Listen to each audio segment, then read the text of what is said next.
Welcome everybody to this joint meeting between the Independent Socialist Group and the Howie Hawkins, Angela Walker for President campaign. And I want to thank everyone for coming and welcome everybody to our meeting. So real quick, I'm gonna explain how the meeting's gonna work, give some opening remarks from the ISG side of things. And then we'll have, we'll hear from Angela and Howie, and both of them will be able to introduce themselves and their record as activists and fighters for the working class better than I could. So I'll let them do that. So let's get started here. So I'll introduce myself real quickly. My name is Nick Wurst. I'm a member of the executive committee of the Independent Socialist Group.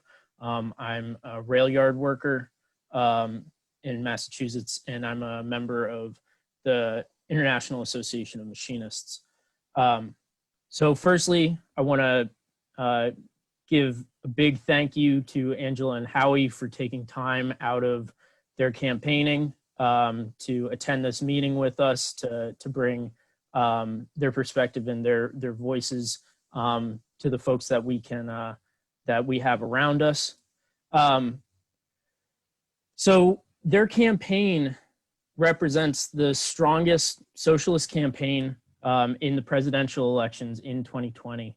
It's completely independent of corporate party, corporate money, and it includes important progressive and socialist demands in the program.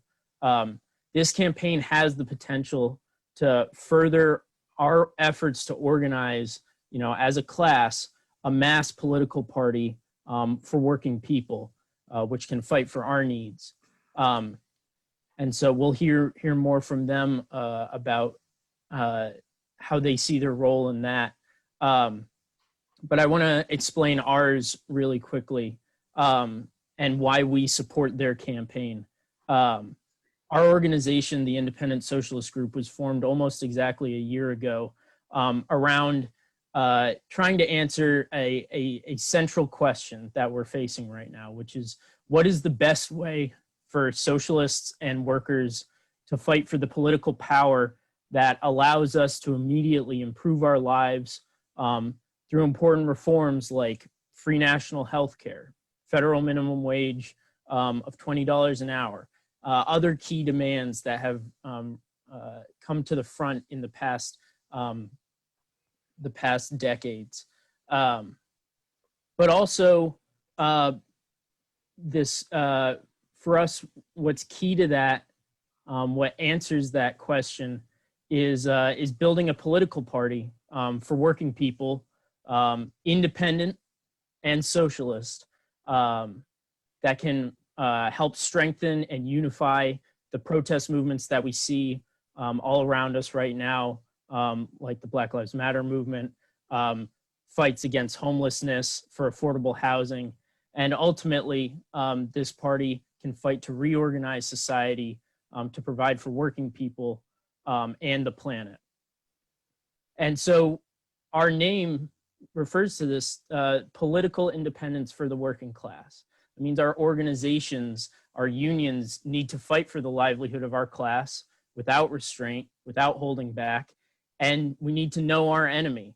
We need to recognize the unity of the Republicans, the Democrats, libertarians, all manner of capitalist politicians who unite time and time again against our interests.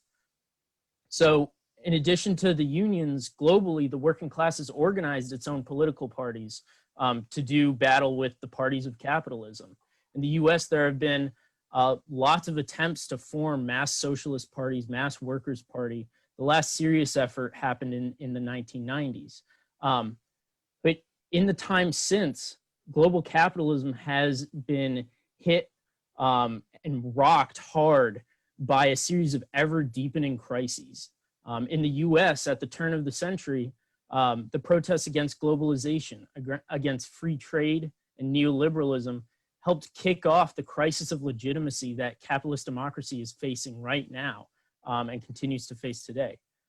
The recession of 2008 the subsequent corporate bailout at the hands of Obama and Biden, the recovery in the 10 years since for the rich, and the onset of this new recession that's been triggered by this pandemic have only accelerated this crisis of legitimacy for capitalist democracy.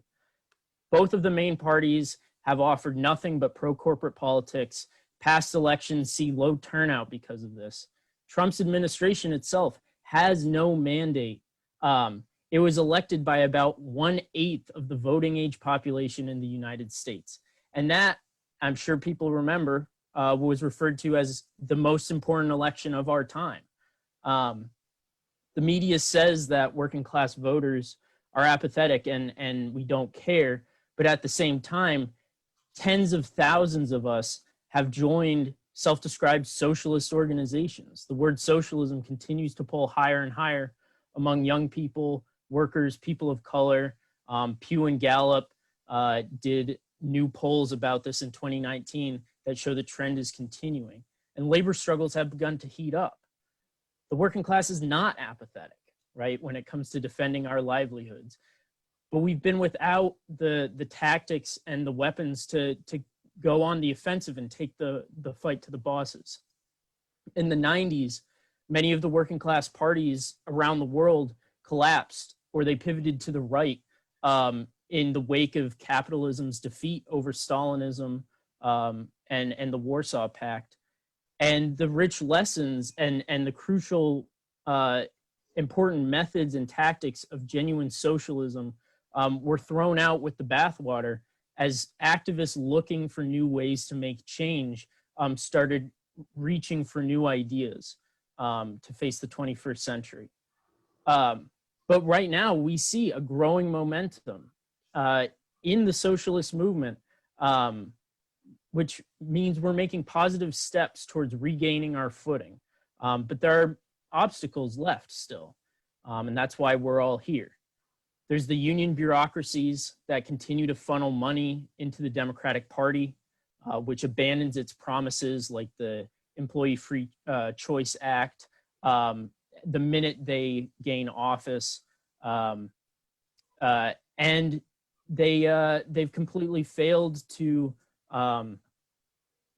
organize and agitate and educate among their own members, but also to organize new workers, bring new workers into the world of organized labor where they have rights and benefits and high pay.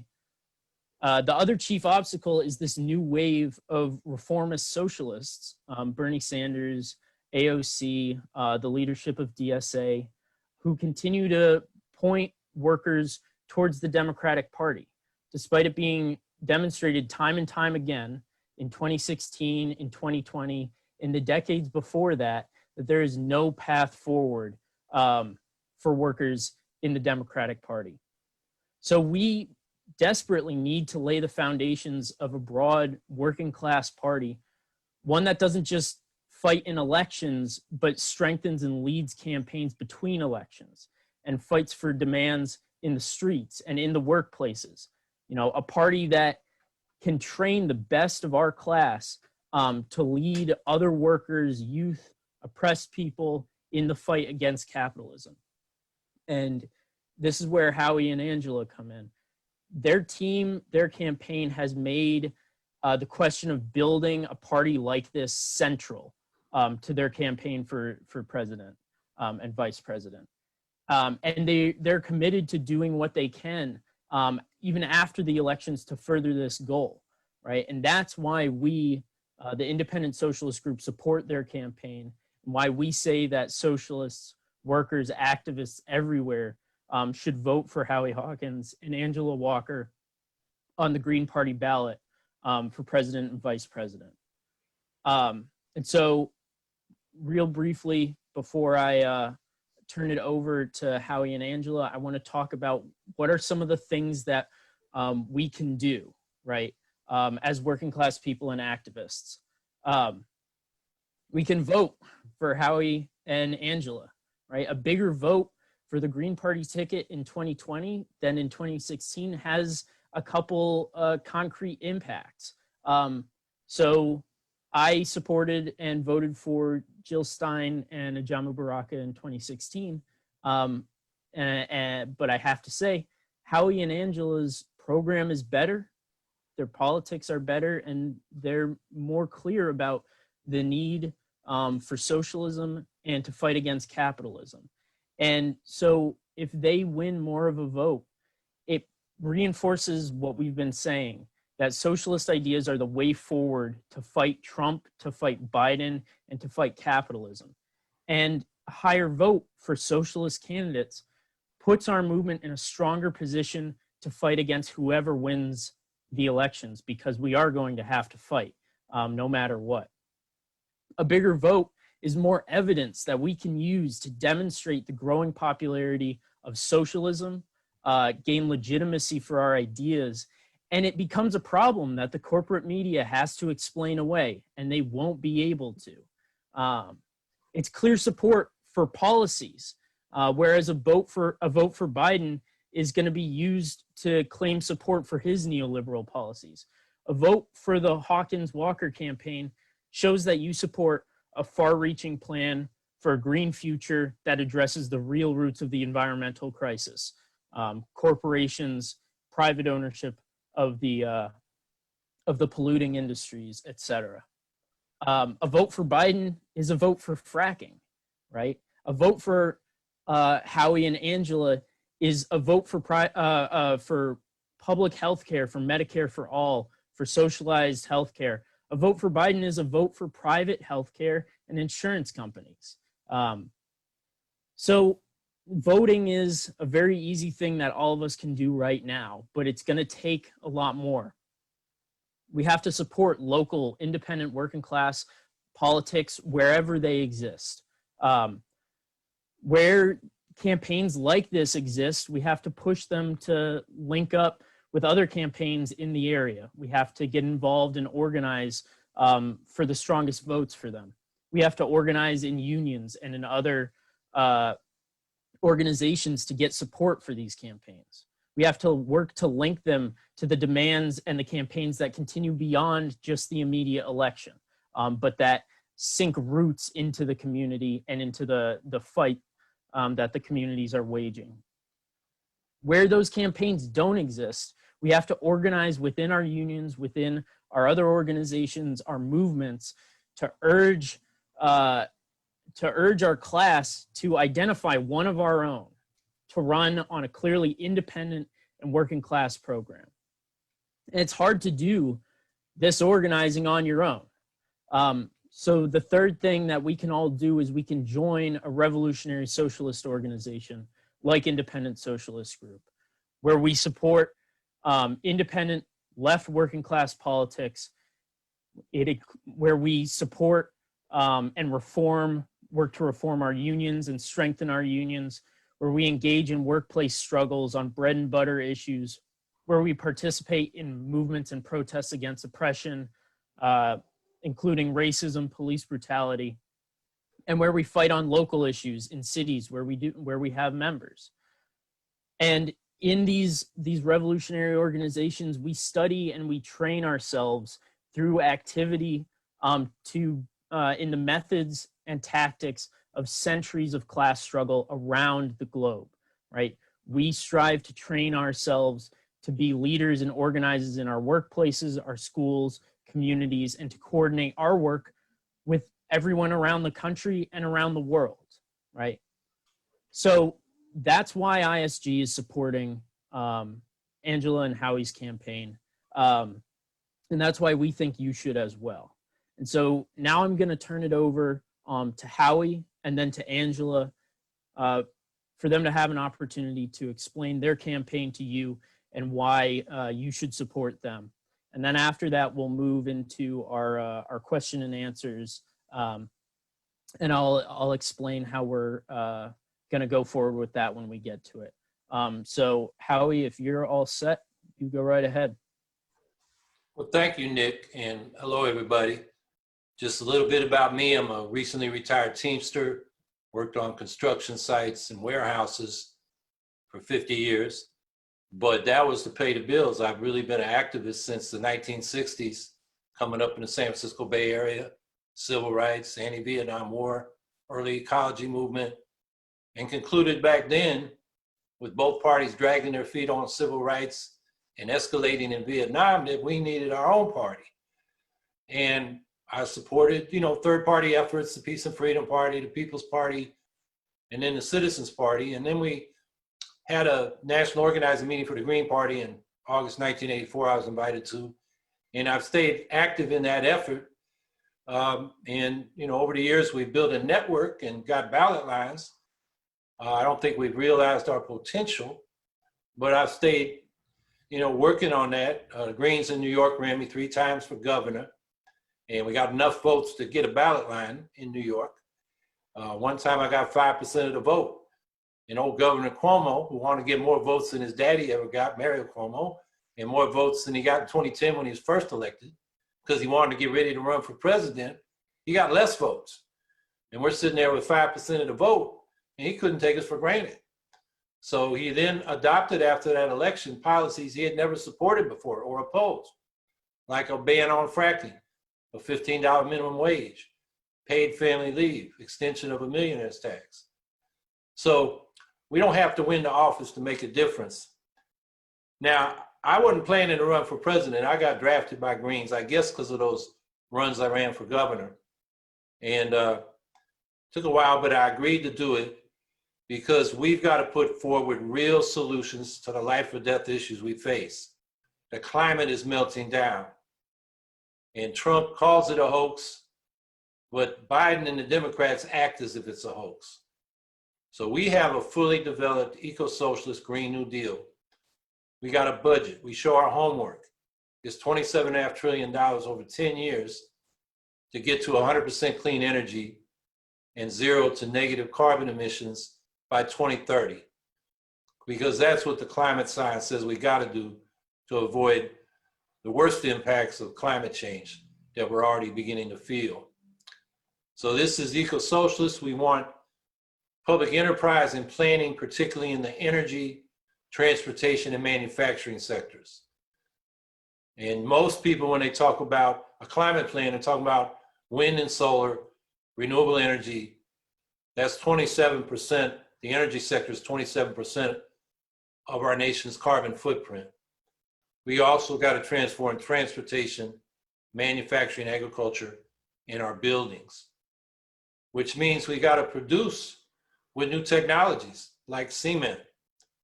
Portland cement is the main cement that's used. They put calcium carbonate in it to harden it. Calcium hardens it. The carbonate evaporates into the atmosphere. Right there, you got 5% of the world's carbon footprint from cement production. Steel production, we should go from coke ovens to electric arc furnaces. We should go from synthetic plastics that don't degrade in the environment to biodegradable plastics made with agricultural feedstocks. We got to go to organic agriculture and so forth. Rebuild the rail systems, electrified rails, from the trolley systems every city and town had in this country 100 years ago to high-speed trains between cities and putting most of our freight on electrified rails.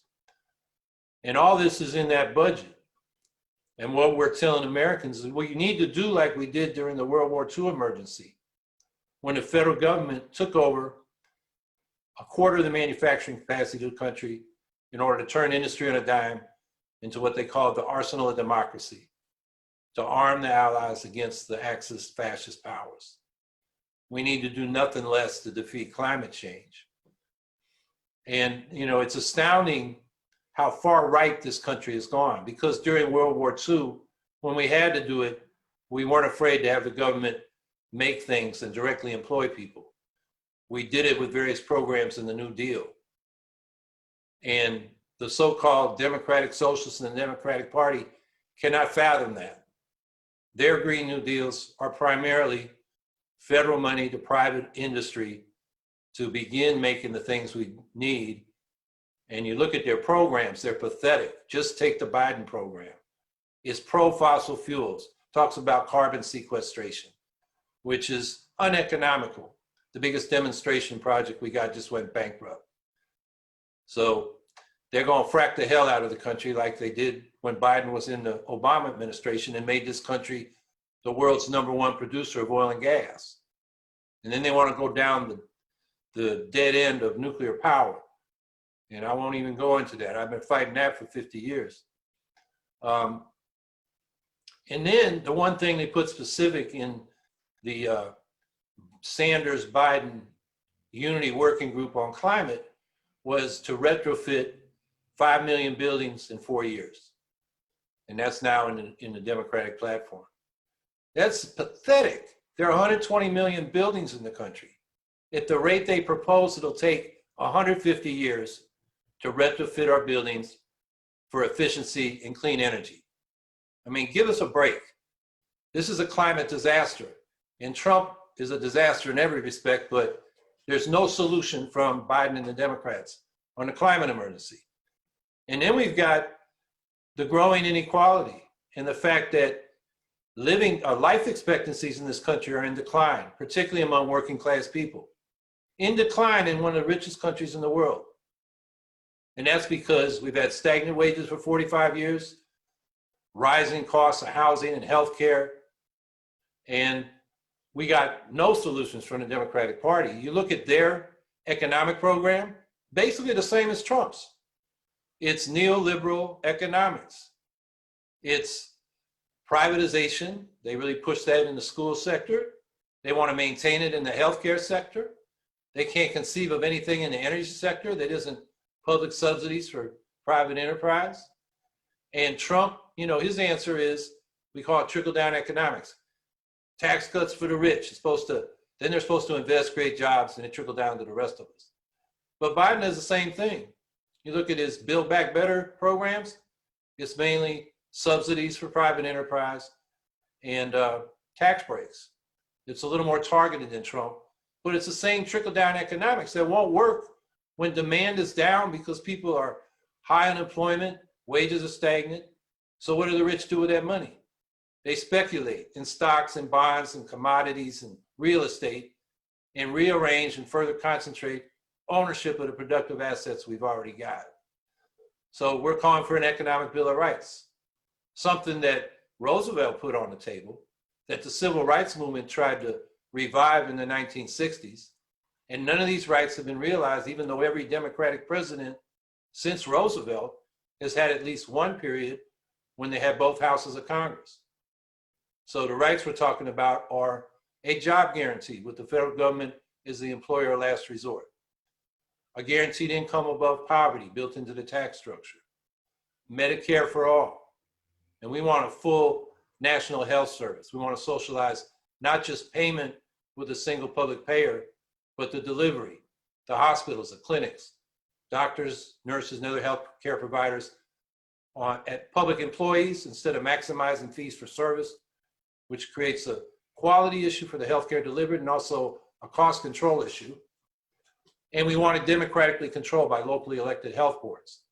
So it's a democratic, community-controlled national health service. We want to build out affordable housing so everybody has an affordable housing option. And our Green New Deal says 25 million units over 10 years. That's 10 times the AOC Sanders Green New Deal public housing program. I don't know why they picked 2.5 million, because that's not nearly enough to satisfy the need. And if you're going to put forward a proposal, why not put forward a solution instead of, a token gesture? We want free public education from pre-K and childcare right through K through 12, and then post-secondary colleges, trade schools, and continuing adult education. And finally, we want a secure retirement. Social Security benefits, we're saying they should be doubled. So when people reach retirement age, they can actually retire and no seniors living into poverty. And then the third life or death issue, which nobody in the major parties wants to talk about because they both support this destabilizing so-called nuclear modernization program, where they're deploying new nuclear weapons, strategic nukes that are 6 times faster than the old ones, and more tactical nukes in conventional forces, with a crazy military doctrine called escalate to de-escalate. So the doctrine is, if you're losing a conventional war, you use tactical nukes, and then you de-escalate. That'll never happen. The Russians have adopted this policy as well. And as Daniel Ellsberg informed us in his second Pentagon Papers, The Doomsday Machine, the way they plan for nuclear war is once one nuke flies, they all fly. And that's the end of it. So we're calling for peace initiatives, 75% cut in military spending, withdrawing from these endless wars. We're involved in 14 conflicts now with combat troops. Very few people can find them on the map, but we are. 800 foreign military bases. We want to bring the troops home. We want to pledge no first use of nuclear weapons. Begin disarming to a minimum credible deterrent. And on the basis of those tensions reduced, and telling the world we're no longer a threat to you, going to the other nuclear powers and saying, we want to negotiate complete and mutual nuclear disarmament. And go there with world public opinion. 3 years ago, 122 nations agreed to the text of a new treaty on the prohibition of nuclear weapons. The International Campaign for the Abolition of Nuclear Weapons got the Nobel Peace Prize for that. Very few people in this country even know that, because the leadership of both parties, the presidential candidates of both parties, are fully committed to this multi-trillion-dollar, multi-year nuclear modernization program. It should be a top campaign issue. So we like to say real solutions can't wait. People that tell us to stand down for Biden because Trump is so bad, we can't wait. We got to put forward solutions now and at least lay down markers in this election for what we're going to keep fighting for.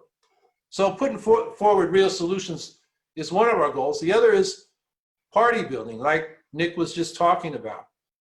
We have campaigned with the idea of building left solidarity among the independent socialist left in particular. So Angela and I are the nominees of the Socialist Party USA, as well as the Green Party of the United States.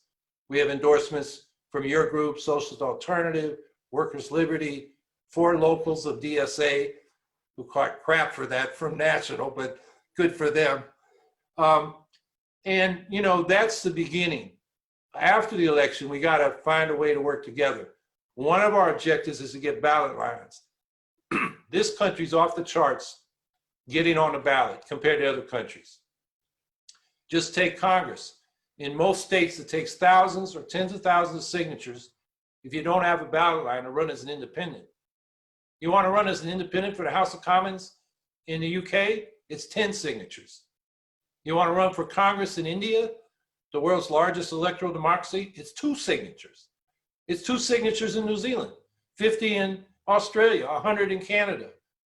And it's thousands in this country.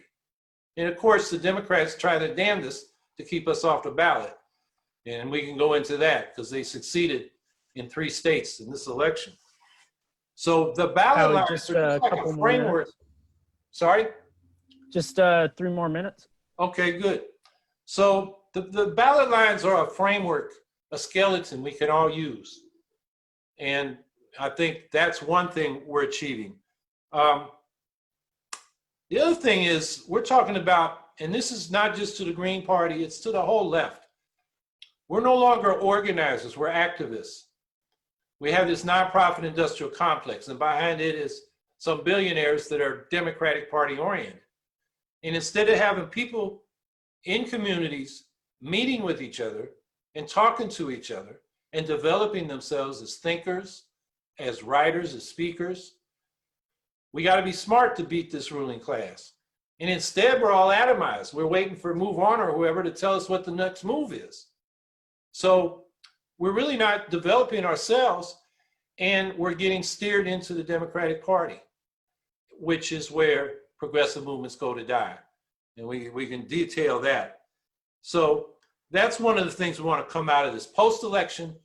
We got, first of all, protect the election, because we've heard all the things that Trump and the Republicans want to do with voter suppression, blocking the mail-in vote, even having Republican legislatures send Trump delegates or electors to the Electoral College, even if Biden wins the popular vote.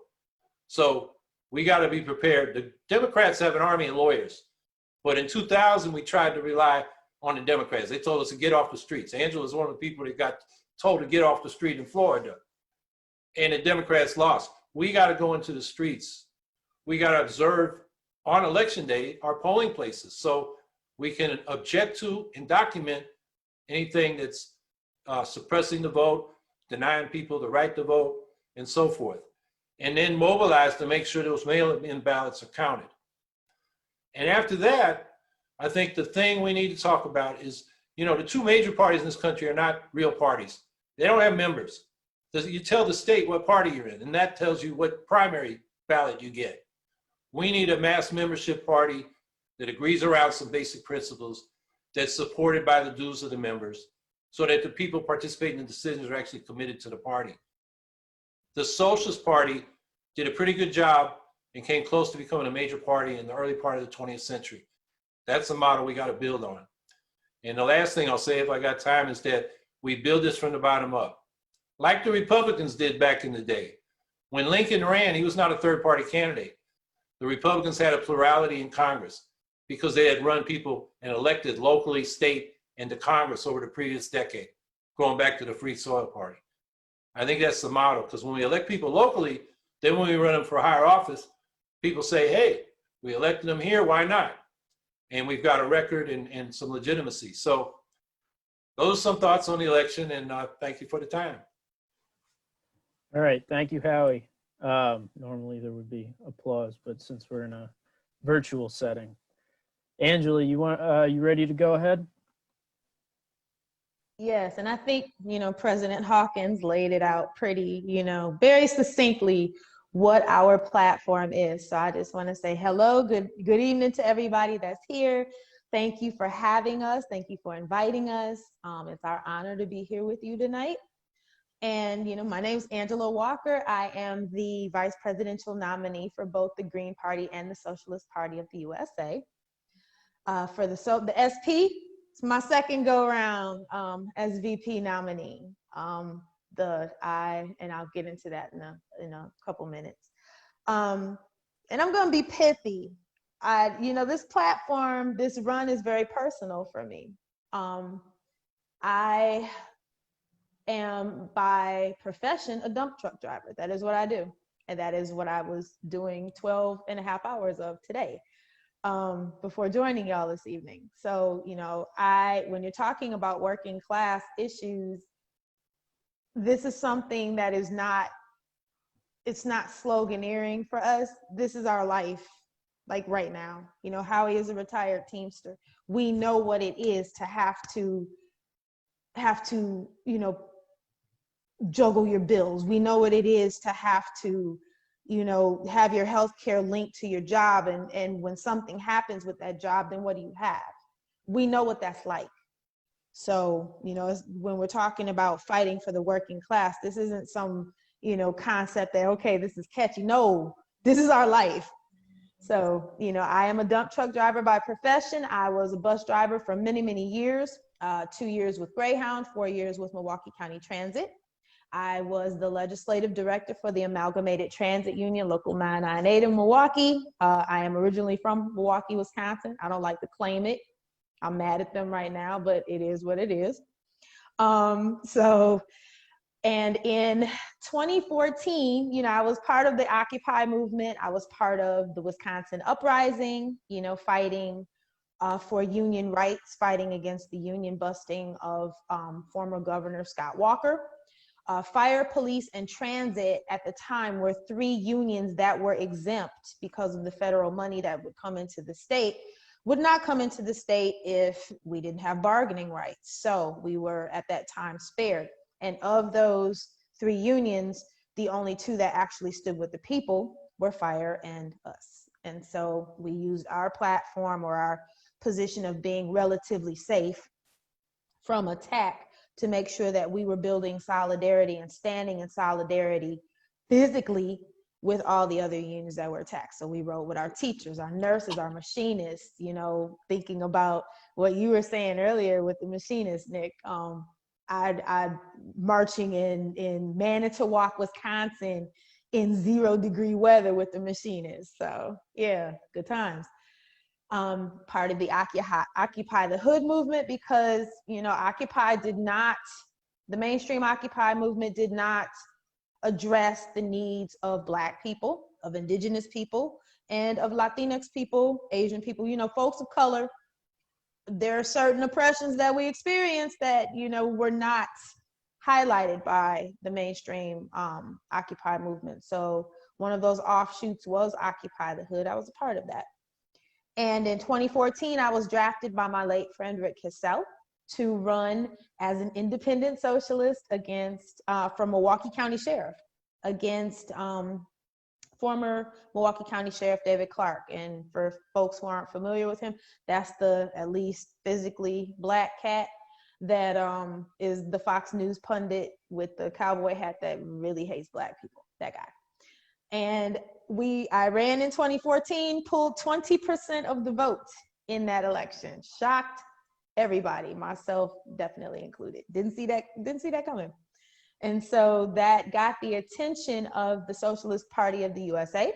And my friend Emilio Soltysik, who recently joined the Ancestors, my homie, I was drafted to be his running mate with the SP in 2016.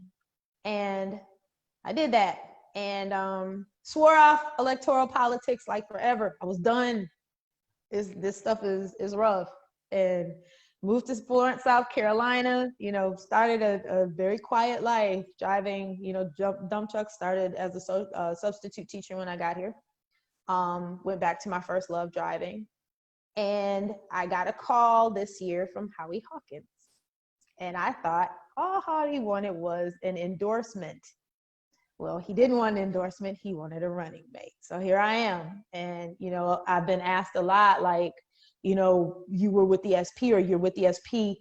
Was it hard, running with the Greens? And it's like, no, these are not strangers to me. Howie and I had shared panels. We had been in discussions. This idea of a red-green alliance, building this alliance between the socialists and the Greens, we started talking about this back in 2014. And so to be able to embody this in a year that is absolutely as unprecedented as 2020. If you had told people 6 years ago that 2020 would shape up the way that it has shaped up, people would have looked at you like you were crazy. And now here we are at the convergence of climate change, like being writ large for a lot of people who have been trying to ignore it. You can't ignore the Arctic being 100 degrees. You can't ignore the whole West Coast being on fire. You can't ignore the fact that the Gulf is getting hit with hurricanes like coming one after the other. And this is, I lived in Florida. I'm not a stranger to this, but they never have done like this. So, a lot of people who have been trying to, for themselves, mentally kick the can down the road with climate change, it's like right in their faces now. And we're here with climate change. We are in the middle of a pandemic. We are in the middle of rebellion around the country, as it should be, because enough is enough. If folks could have told you years ago that this would shape up like this, you wouldn't have believed them. But here we are. And our message as socialists and as eco-socialists could not be more on time than it is right now. People are saying socialism in quarters that I have never, ever, ever heard them talk about socialism before. And it's like, y'all ready to have that discussion? We've been telling you this for years. You want a national health service that is community controlled. You want community schools. You want community control of the police. You want credit unions. You want community control of your resources, your water, these things that are the things that touch us the closest. You want those things. And maybe you could not articulate it in 2016. In 2020, people are very explicit about what they want. And so, like I said, President Hawkins laid out our platform perfectly. So I'm not gonna, go too much into that. And I think y'all are probably gonna be asking questions about it. But I think one of the most important things for me with this campaign is these issues are personal. I have 7 grandchildren. Well, 5 walking around, 2 on the way. I got grandbabies. I need a future for my grandchildren. I need a future for other people's children. I need a world that still has polar bears and palm trees and drinkable water. I need those things. I need people to understand that this planet is not a commodity. Our natural resources are not commodities. Human life is not commodities. That's not what we're here for. And so I think that, when at this time that so many things that capitalism is guilty of have been laid bare by this pandemic and by the people who have suffered the most from the absolute criminal mismanagement of this pandemic. But what do you expect from capitalists? But this criminal mismanagement of it, I think that our message could not be more on time. I think that people have never been more ready in our recent history for a left unity and for socialist policies.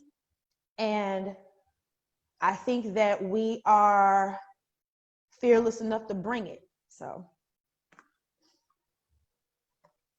Thank you very much, Angela.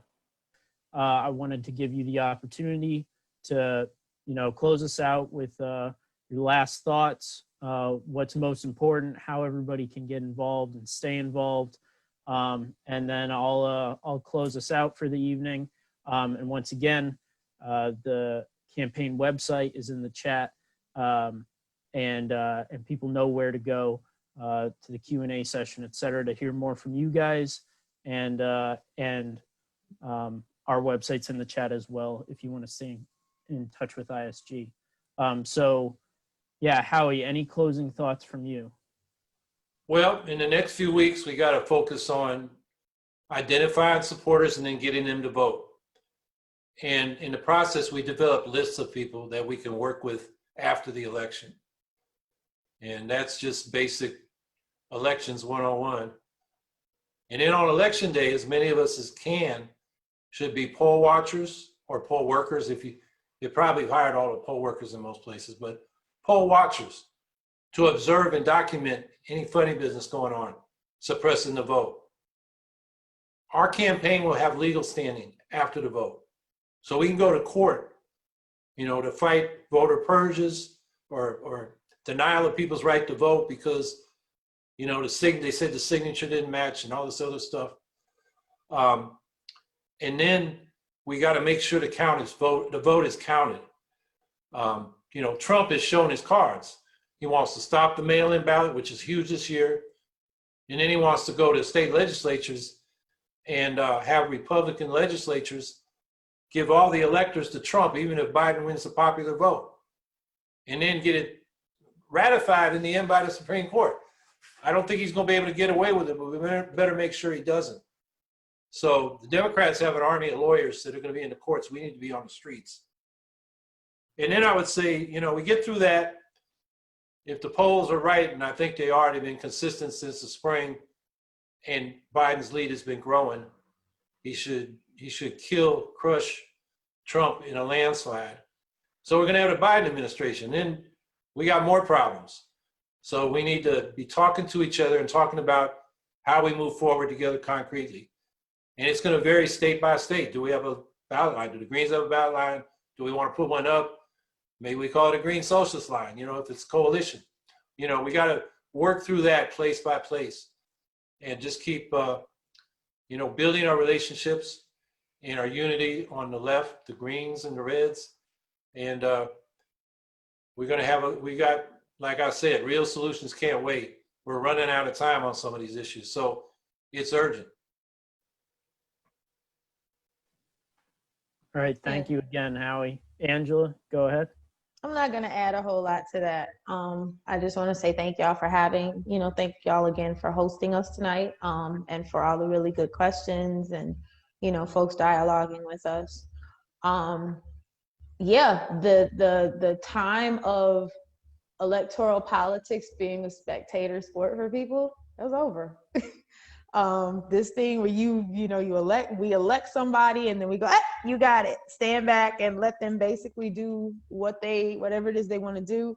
I think it's very obvious that has gotten us where we are right now and has robbed the people of their power. And I think that this is the year that, folks are going to find their voice again. Who knows what's going to happen November 3rd? You know, I took off work, my last vacation day, planning to, you know, I've done election protection before. And, you know, for people who have never done it, I encourage you, if you're able to, you know, to be a poll observer, please do it. It's illuminating. I mean, the voter suppression is absolutely real. You can see it on people's faces when these people are menacing them. It is absolutely real. So they need us in these places. And yeah, going forward, we're not done. We are going to, you know, Joe Biden has said nothing fundamentally is going to change under his regime. And I did say regime, and I said it intentionally. I tell him that to his face. But it's important for people to remember that Black Lives Matter was born under Obama, Biden. So we're not done yet. And this thing where a whole lot of folks are hoping that there's some normal to go back to, that's done. So get ready to fight. Keep up with the mutual aid, support each other, support our, you know, and also something we don't talk about in leftist circles enough, we need to make sure we are taking care of ourselves and care of each other. Build care into the work that we do. This isn't, you know, we have theory, but people right now, this is a very, very difficult time to be living through. And so I hope that we are just making sure that we're taking care of one another and looking out for our own mental and emotional and physical health, as well as that of other people. So I need y'all to be okay. This fight, this is a marathon, it's not a sprint. So we gotta take care of each other.